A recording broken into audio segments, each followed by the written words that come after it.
चला, good morning सगळ्यांचं. मी अक्षय पाठक पुन्हा एकदा स्वागत करतो आपल्या YouTube channel Pathak global study सेंटरमध्ये. आपण जे चालू केलेलं आहे, जे काही राज्यघटना, देशाचं जे काही संविधान, याचा जो काही टॉपिक आपण चालू केलेला आहे, त्यामध्ये आपण बघितलं की संविधानाची निर्मिती कशी होत आहे, म्हणजे आपलं संविधान कसं बनत आहे, ह्याचा जो काही अभ्यास जो आहे तो आपण या ठिकाणी चालू केलेला होता.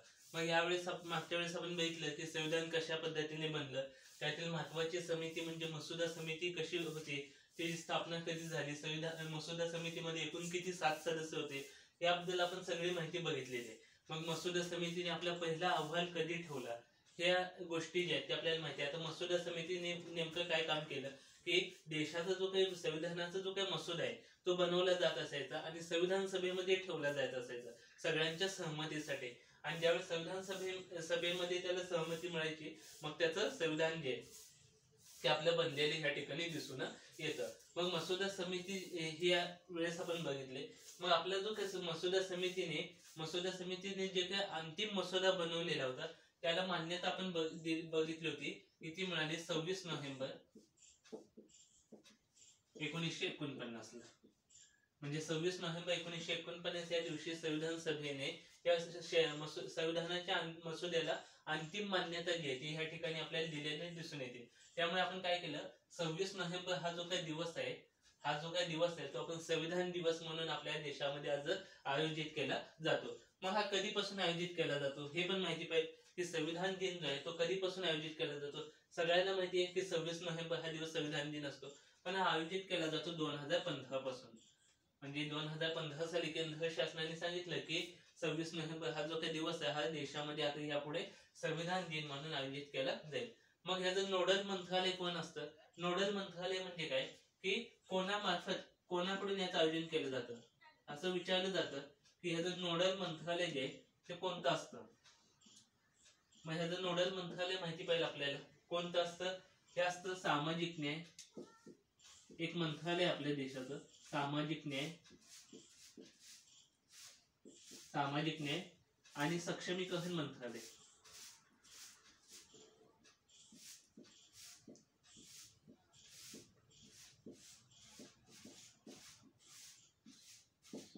सामाजिक न्याय आणि सक्षमीकरण मंत्रालय जे हे या दिवसाचं म्हणजे 26 नोव्हेंबरचा हा संविधान दिवस जो आहे तो कोणाकडून आयोजित केला जातो, हा सगळ्या देशात आयोजित होतो. पण ह्याचं नोडल मंत्रालय म्हणून कोणतं मंत्रालय असतं हे विचारलं गेलं तर माहिती पाहिजे की सामाजिक न्याय आणि सक्षमीकरण मंत्रालय जे ते संविधान दिनाचं नोडल मंत्रालय म्हणून ह्या दिवशी काम करत असतं. हे गोष्टी माहिती पाहिजे. मग हे आपल्याला माहिती झाली की 26 नोव्हेंबर 1949 ला संविधानाची अंतिम मसुद्याला मान्यता जे ते दिलेली आहे. म्हणजे आपलं संविधान बनलं कधी?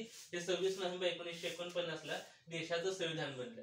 मग ज्यावेळेस संविधान बनलं त्यावेळेस मग त्यामध्ये कोणकोणत्या बाबींचा समावेश होता? एक पहिली बाब होती ह्यामध्ये, एक होते देशाची प्रस्तावना.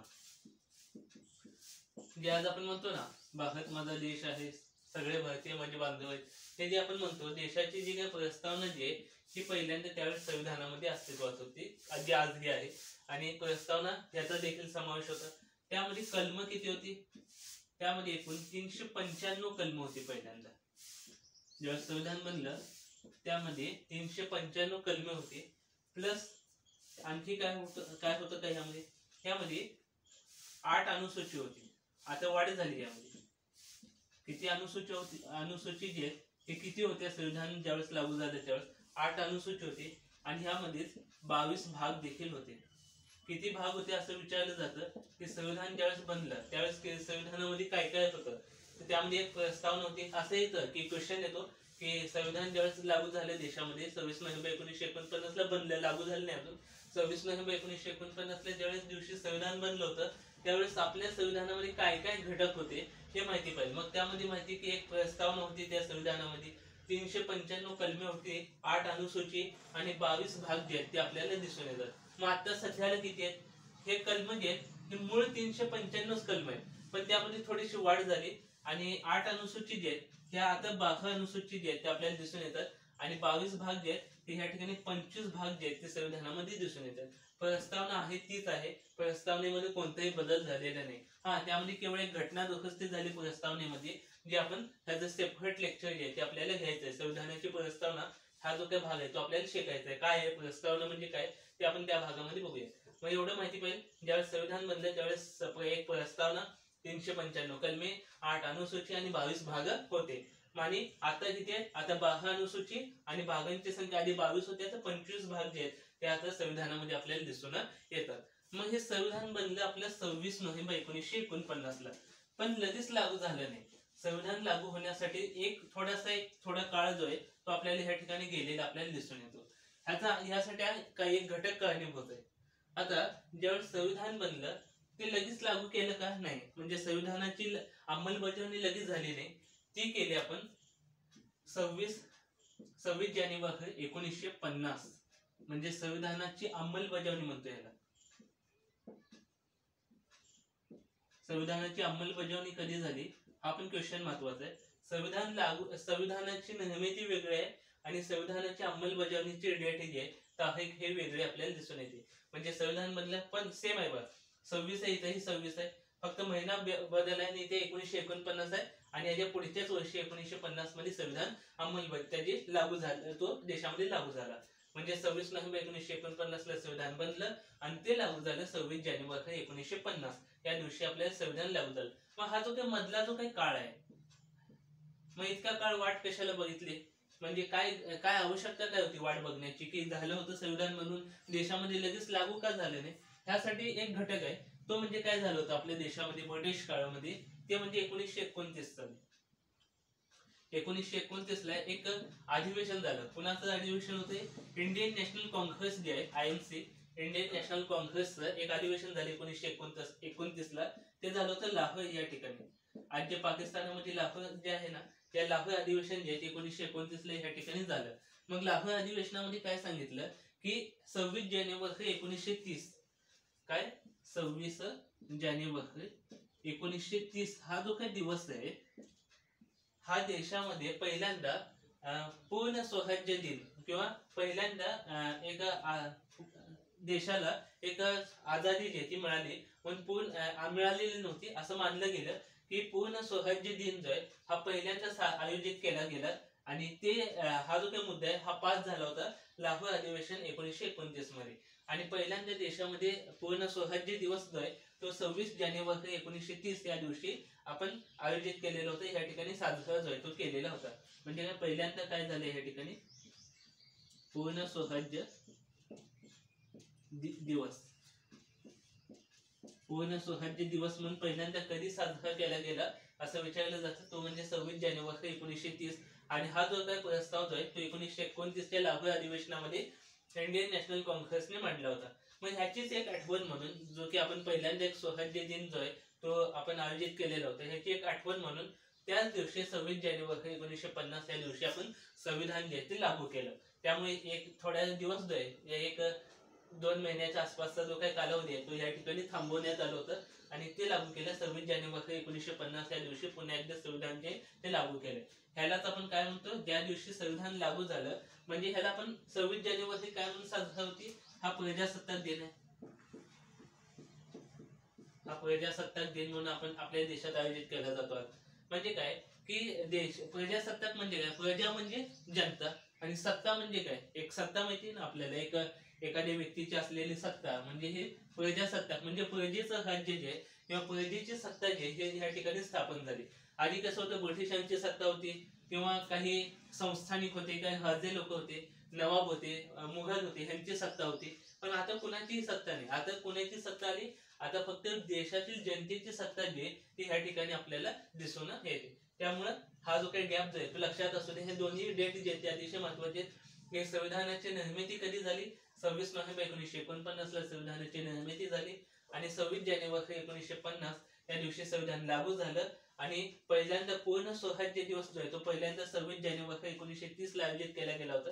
आणि तसा प्रस्ताव 1929 च्या जे काही काँग्रेसचं जे काही लाहोर अधिवेशन जे झालेलं होतं त्या ठिकाणी पास झालेलं होतं. अधिवेशन देखील महत्वाचं आहे. आता मला सांगा, कोण सांगते हे जे काही अधिवेशन झालं 1929 चं अधिवेशन झालं, त्याचे अध्यक्ष कोण होते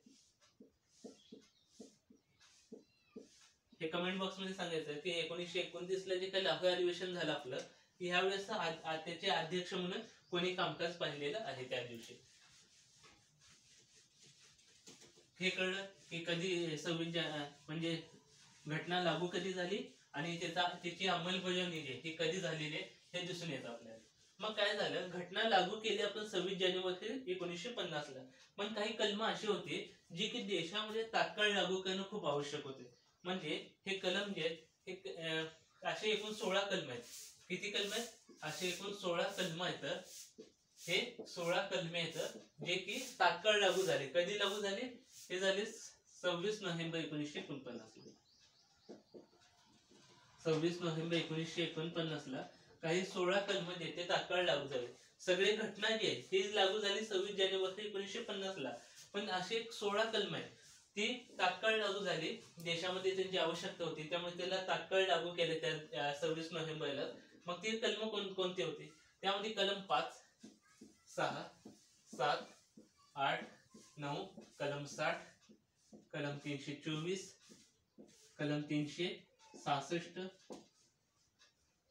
कलम 367, म्हणजे कलम 5, 6, 7, 8, 9, कलम 60, कलम 324, कलम 366, कलम 367, त्यासोबत कलम 379 आहे, ह्यासोबत कलम 380 आहे, कलम 384 आहे, कलम 391 आहे आणि कलम 392 आहे, कलम 393 आहे आणि कलम 394 जे असे 16 कलम जे हे त्यावेळेस तात्काळ लागू झाले. हे 16 कलम कधी लागू झाले हे माहिती पाहिजे आणि कोणकोणती होती. सोपे हे जर सलग 5, 6, 7, 8, 9, कलम 60 हे वेगळे आहे. त्यानंतर कलम 324 वेगळे आहे, 366, कलम 367 सलग आहे, कलम 379, 80 सलग आहे, कलम 384 जे ते वेगळं आहे, कलम 391, 92, 93, 94 जे हे असे 16 कलम जे ते तात्काळ लागू झाले. मग ह्या कलमामध्ये काय आहे हे इतकं डीप मध्ये जात नाहीत, पण हे माहिती पाहिजे. पोलीस भरतीला हे विचारलं जातं महत्वाचं म्हणजे की 26 नोव्हेंबर 1949 ला किती कलम हे तात्काळ देशामध्ये लागू झाली. ते माहिती पाहिजे की 16 कलम जे ते देशामध्ये तात्काळ जे ते त्या ठिकाणी लागू झालेली होती. आणि मग ती 16 कलम कोणती हे आपल्या वहीमध्ये नोट करून घ्या, लिहून ठेवा. हे पॉइंट असू द्या की 5, 6, 7, कलम 5, 6, 7, 8, 9, कलम 60, कलम 324, 366, कलम 367, कलम 379, कलम 380, कलम 384, कलम 391, 92, 93 आणि कलम 394 जे ते संविधानामध्ये तात्काळ जे ती ह्या दिवशी लागू झालेली होती. मग यात हे माहिती पाहिजे की 26 नोव्हेंबर 1949 ला 16 कलम लागू झाली. आणि सगळी घटना जी आहे ही कधी लागू झाली देशामध्ये? ती झाली 26 जानेवारी 1950 या दिवशी. सगळीच घटना जी आहे ती त्या दिवशी लागू झाली.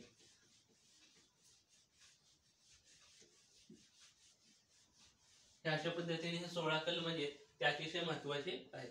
मग ज्यावेळेस घटना ह्या गोष्टी लागू होत होत्या त्यावेळेस काय झालं आपल्याला माहितीये की संविधान जो आहे तो बनवण्यात आला. मग संविधान ज्यावेळेस बनवलं गेलं त्यावेळेस किती देशांच्या संविधानाचा अभ्यास केला गेला.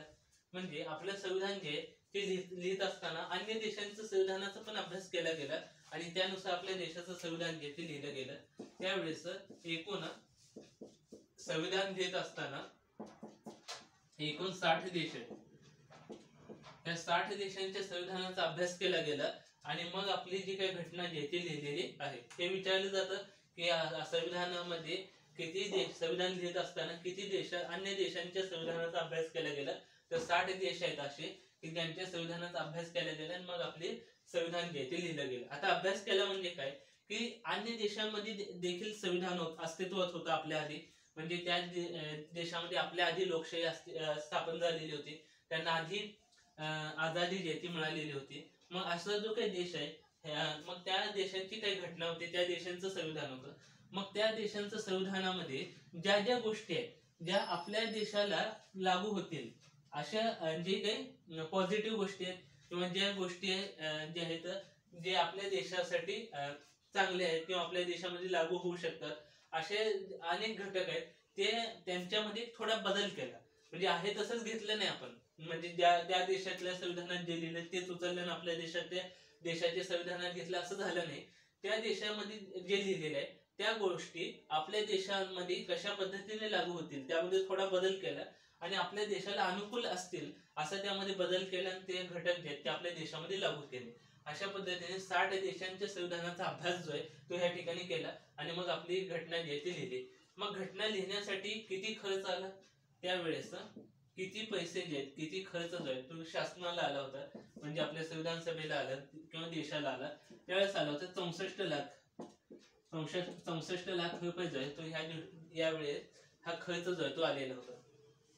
म्हणजे असं विचारलं जातं की संविधान लिहिण्यासाठी किती पैसे खर्च झाले आपले, किंवा किती त्यासाठी धन जे आहे, धन म्हणजेच पैसा, व्यय जो आहे तो या ठिकाणी देण्यात आले, किंवा किती खर्च आला आपल्या देशाला संविधान लिहिण्यासाठी, ते 64 लाख रुपये जे आहे ते खर्च या ठिकाणी आला. मग संविधान सभेच्या किती बैठका झाल्या हे पण महत्वाचं. हे लिहून घेतलं की संविधान ज्यावेळेस लिहिलं गेलं त्यावेळेस जवळपास 60 देशांच्या संविधानाचा अभ्यास त्या ठिकाणी केला, आणि किती पैसे खर्च झाले संविधान लिहिण्यासाठी, ते 64 लाख रुपये जे आहेत ते त्यावेळेस संविधान लिहिण्यासाठी खर्च जे आहे ते झालेला होता आपला. मग त्यासोबतच आता इतक्या मोठ्या देशाची घटना लिहायची म्हटलं की एवढा खर्च जातो होणं साहजिक आहे. अशा गोष्टी जे आहेत ते झालेल्या होत्या. मग संविधानामध्ये एवढे हे दोन महत्वाचे. मग संविधानाची एकूण बैठका किती झाल्या हे पण माहिती पाहिजे. संविधानाची एकूण बैठका जे हे किती झाल्या, संविधानाची एकूण 11 बैठका जे आहेत ते झालेल्या होत्या एकूण मध्ये. मग एकूण 11 बैठका जे आहेत ते संविधान सभेमध्ये झालेल्या होत्या. मग ते कशा झाल्या, एक आहे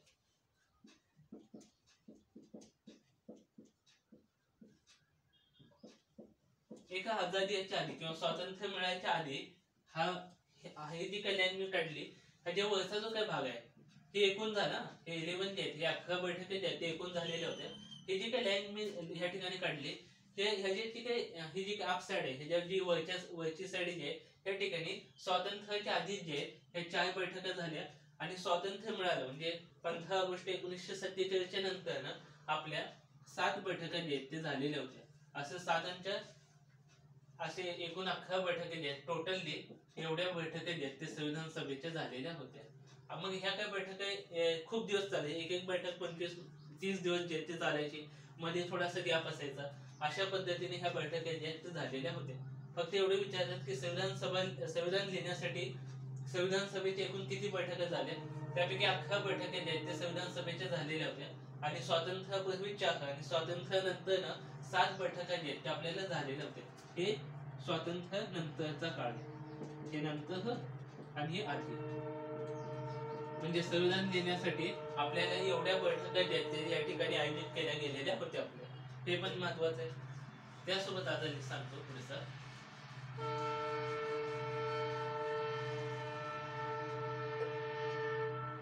एवढ्या बैठका झाल्या आपल्या देशामध्ये. मग संविधान लिहिलं गेलं. संविधान सभेची अंतिम बैठक कधी झाली, ती झाली होती 24 जानेवारी 1950 या दिवशी. म्हणजे 24 जानेवारी 1950 या दिवशी संविधान सभेची अंतिम बैठक झाली. ही कधीची होती, ही अंतिम बैठक होती, ही अंतिम आहे. अंतिम बैठक जी आहे ही कधी झाली, तर 24 जानेवारी 1950 या दिवशी संविधान सभेची अंतिम बैठक जी आहे ती या ठिकाणी झालेली होती. मग यामध्ये काही गोष्टी ज्या आहेत या ठिकाणी पास करण्यात आल्या.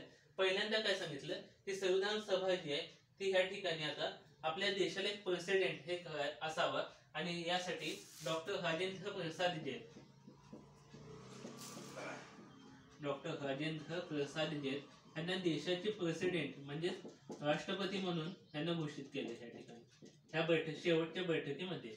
म्हणजे 24 जानेवारीला काय काय घटना घडल्या मी हे सांगतोय तुम्हाला. त्या ठिकाणी पहिल्या डॉक्टर राजेंद्र प्रसाद यांना देशाचे प्रेसिडेंट म्हणून त्यांना घोषित केलं. त्यासोबत आणखी काय झालं, देशाचं राष्ट्रगीत जनगण मन आपलं जे आहे राष्ट्रगीत प्लस राष्ट्रगान जे वंदे मातरम जे आहे आपलं, असे दोन्ही घटक या ठिकाणी स्वीकारण्यात आले. हे कधी स्वीकारलं गेलं, हे कधी एक्सेप्ट केले संविधान सभेने मान्यता दिली, हे दिले 24 जानेवारी 1950 या दिवशी. प्लस यामध्ये काय झालं, या दिवशी संविधान सभेमध्ये काही सदस्य उपस्थित होते. ते होते 284 सदस्य जे ते या ठिकाणी उपस्थित होते, ज्यांनी संविधानाच्या 3 प्रती समजतात, म्हणजे 3 आपले 3 पुस्तक आहेत थोडक्यात, म्हणजे 3 प्रती जे आहेत संविधानाच्या 3 प्रतींवरती सह्या केल्या. त्यावेळेस सदस्यांनी सह्या केल्या.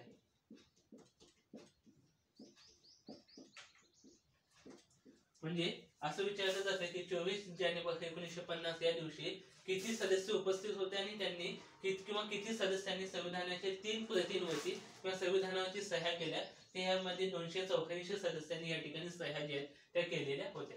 म्हणजे हे महत्वाचं आहे की 24 जानेवारी 1950 या दिवशी डॉक्टर राजेंद्र प्रसाद यांची प्रेसिडेंट म्हणून नियुक्ती झाली. राष्ट्रगीत म्हणजे जनगणमन आणि राष्ट्रगान वंदे मातरम जे गीत आहे आपलं ते या ठिकाणी एक्सेप्ट केले, मान्यता दिली त्याला. आणि याच दिवशी किती 284 सदस्य, हा आकडा महत्वाचा आहे. 284 जे 284 सदस्य जे ते या ठिकाणी संविधान सभेमध्ये उपस्थित होत्या आणि त्यांनी संविधानाच्या 3 प्रतींवरती सह्या केल्या. आता म्हणजे 3 प्रती कोणकोणत्या होत्या हे देखील माहिती पाहिजे. म्हणजे कोणत्या भाषेत होत्या. एक होती, आता हे पुसतो मी आणि मग तुम्हाला सांगतो व्यवस्थित केलं. आता संविधानाचे जे 3 प्रती ज्याला म्हणतो आपण त्या कोणकोणत्या होत्या आणि ते त्याच्याची सह्या कशा पद्धतीने झाल्या, म्हणजे पहिली सही कोणी केली, अंतिम सही कोणाची, हे देखील महत्वाचं आहे. मग हे जे 3 प्रती जे आहेत संविधानाच्या,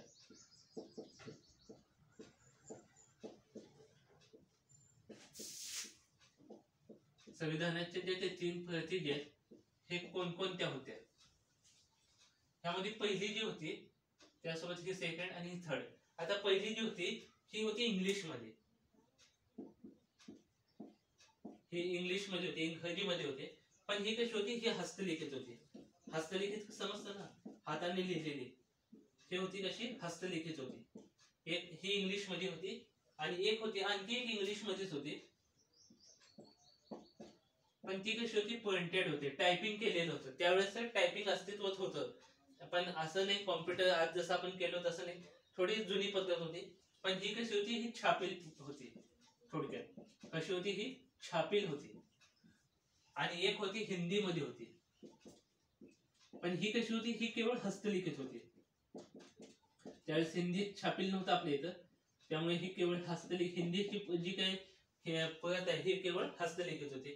म्हणजे संविधानाचे किती होत्या, एकूण संविधानाच्या 3 प्रती ज्या त्या या ठिकाणी होत्या, ज्यावरती आपल्याला 284 सदस्यांच्या सह्या दिसून येतात.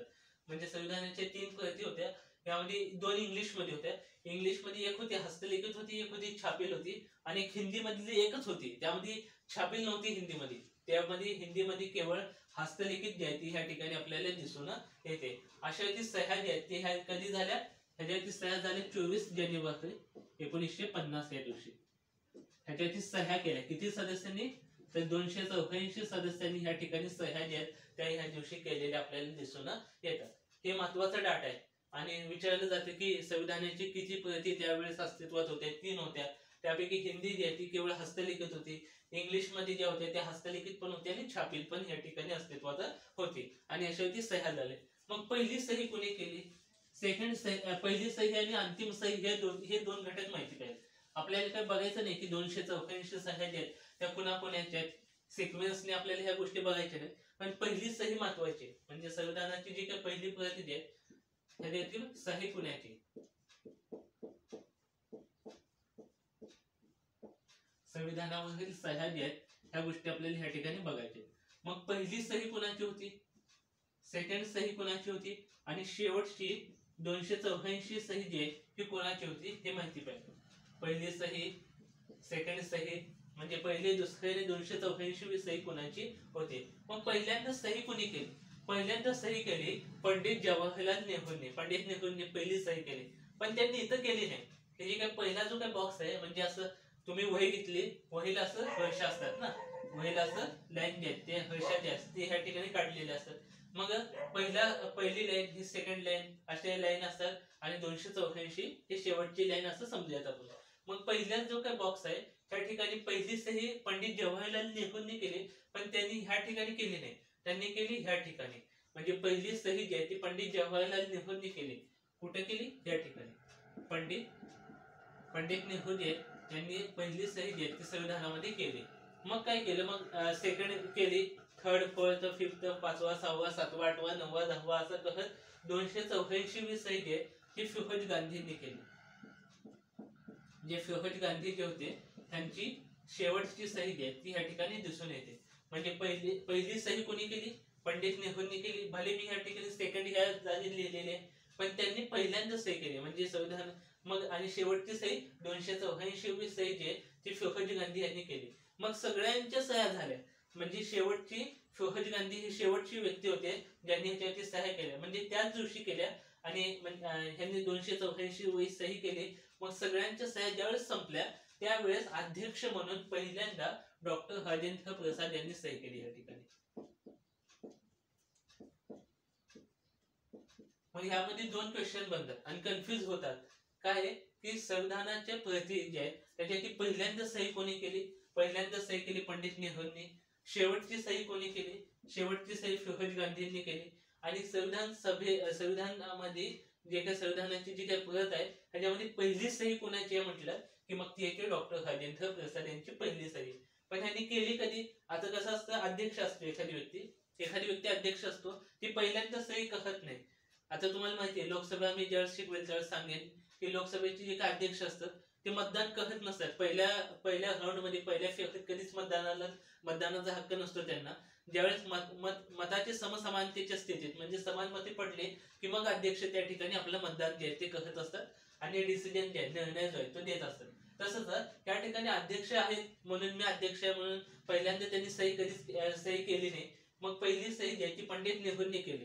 पण त्यांनी अध्यक्षांसाठी एक जागा जी आहे ती पहिली जागा जी ती सोडली होती आणि त्याच्या खाली पंडित नेहरूंनी पहिल्यांदा सही केली.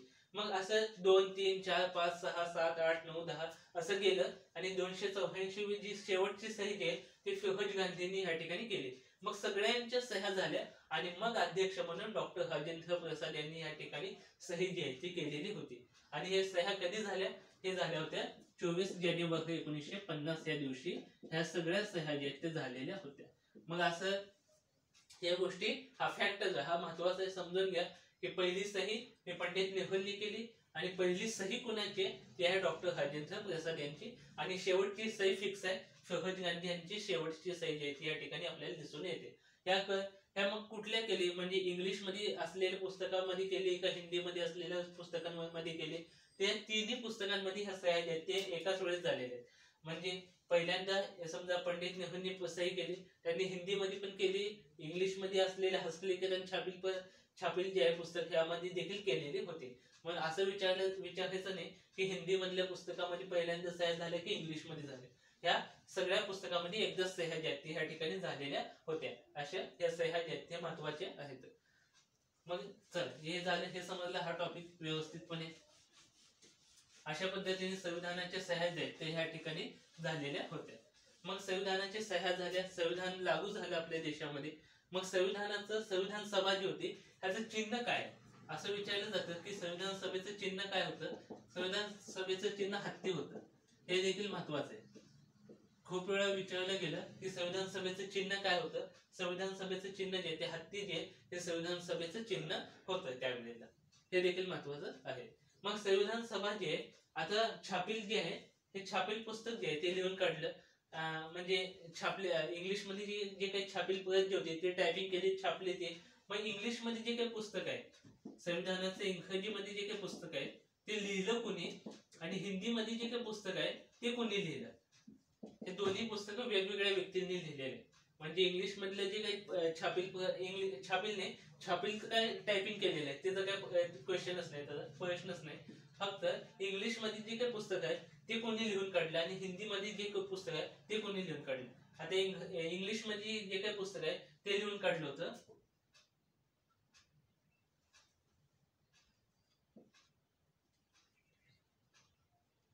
एक व्यक्ती आहे सक्सेना नावाची एक व्यक्ती आहे.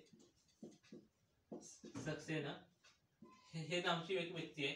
त्यांनी हे इंग्लिश मध्ये जे काही पुस्तक आहे ते लिहून काढलं आणि हिंदी मध्ये पुस्तक आहे ते लिहून काढलं वसंत कृष्ण वैद्य या नावाने.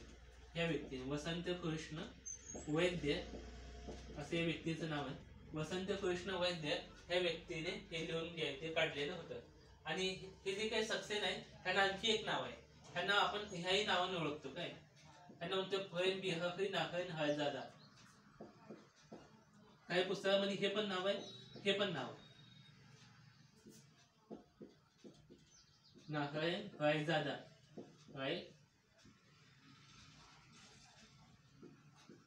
हळजादा जे ह्याही नावाने ह्यांना ओळखलं जातं. म्हणजे मग पेपरला कुठलं नाव येईल हे सांगता येत नाही.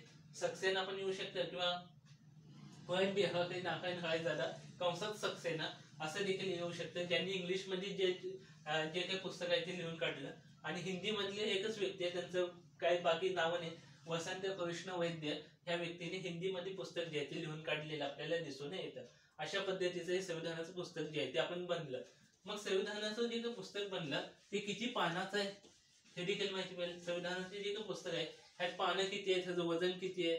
संविधानाचे जे काही पुस्तक आहे ते ह्यामध्ये जे काही संविधान पुस्तक आहे ह्यामध्ये 251 का 52 251 पान आहेत माझ्यामध्ये. संविधानाचे जे काही पुस्तक आहे ह्यामध्ये पानं किती आहेत, संविधान ह्यामध्ये 251 पानं जे आहेत ते ह्यामध्ये दिसून येतात. ह्याचं वजन किती आहे पुस्तकाचं, ह्याचं वजन जे हे जवळपास 3.45 किलोग्राम इतकं वजन आहे. म्हणजे जवळपास 4.25 किलो वजनाचं हे पुस्तक जे ह्या ठिकाणी दिसून येतं. 251 पानं आहेत त्यामध्ये आणि अशा पद्धतीने हे पुस्तक जे आहे ते बनलेलं होतं.